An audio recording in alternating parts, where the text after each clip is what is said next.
Good day mga ka-sports natin dyan.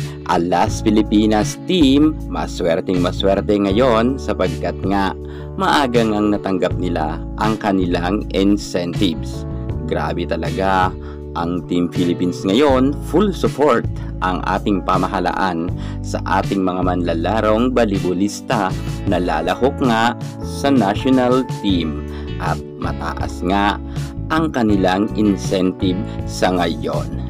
At syempre, alam naman natin na kapag tuloy-tuloy nga ang kanilang magandang performance, baka madagdagan pa ito. Pero alam nyo ba na sobrang laki talaga ang ibinigay sa kanila ng ating pamahalaan sapagkat may tiwala talaga sila sa Alas Pilipinas matapos ngang makauwi sila ng bronze medal sa AVC Challenge Cup. At ngayon naman ay may laban na naman nga sila kontra sa Vietnam. Makalusot kaya ang Alas Pilipinas dahil sa laki ng kanilang incentives?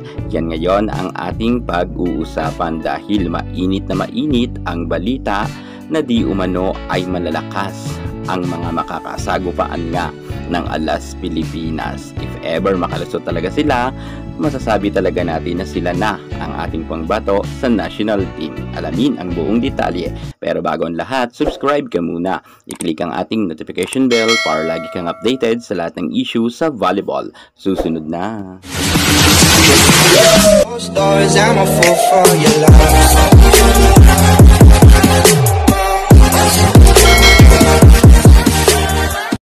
Alas Pilipinas, puspusan na nga ang kanilang pag-iensayo dahil mapapasabak nga sila sa powerhouse team na Team Vietnam kung saan makakalaban nga nila to sa July 5. At syempre, alam naman natin na hindi rin dito magpapadaig ang Team Philippines.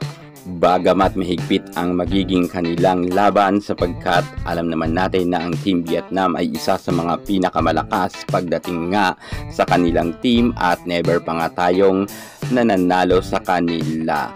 Pero ng mga panahon nila Alyssa Valdez ay tinalo nga nila ito kahit may T4. Pero ibang usapan na ngayon sapagkat si T4 ay dumoble na ang kanyang galing. Lalo ngayon ay isa na ang masasabi natin na ang Vietnam sa mga pwedeng katakutan nga ng Alas Pilipinas.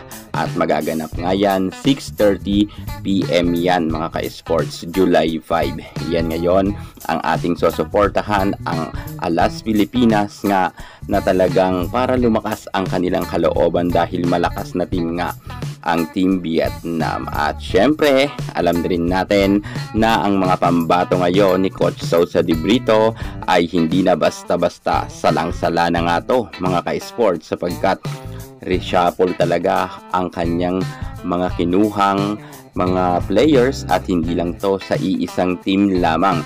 Kumuha nga siya sa mga seniors at kumuha rin siya sa UAAP. At marami ngang mga younger player ngayon na mga palaban gaya nga nila Angel Canino, Thea Gagate at sa pagpasok naman ngayon ni Alyssa Solomon at Micaela Belen, tsak tayo na mas lalakas pa ang Alas Pilipinas. At pasok na nga rin ang ating Queen Gemma Galanza, ang Darna ng Creamline Cool Smashers na makakasama nga rin sa papalapit na laban nila sa FIVB Challenger Cup.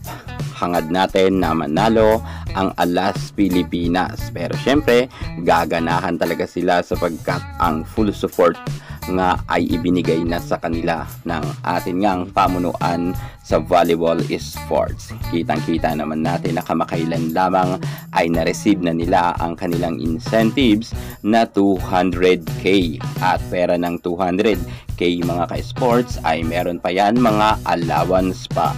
Grabe talaga mga ka-sports ngayon ang volleyball players ngayon na nakasama sa Alas Pilipinas. Masasabi natin na swerting nga sila, kaya't gaganahan talaga sila na maglaro sa kanilang papalapit na laban. Atin na lang silang suportahan sa Volleyball Challengers Cup na kung saan nga ang Alas Pilipinas ay mapapasabak nga sa July 5. Good luck na lang at syempre support na lang tayo at wag na natin i-bash ang ating Alas Pilipinas dahil ang dinadala naman nila ay ang bandila ng ating bansa. Kaya Para sa mga bashers dyan, tahimik muna kayo. Support na lang tayo sa Alas Pilipinas. Yan muna ang pinaka-latest natin sa mundo ng volleyball. At para hindi ko mahuli sa lahat ng issues sa volleyball, subscribe na.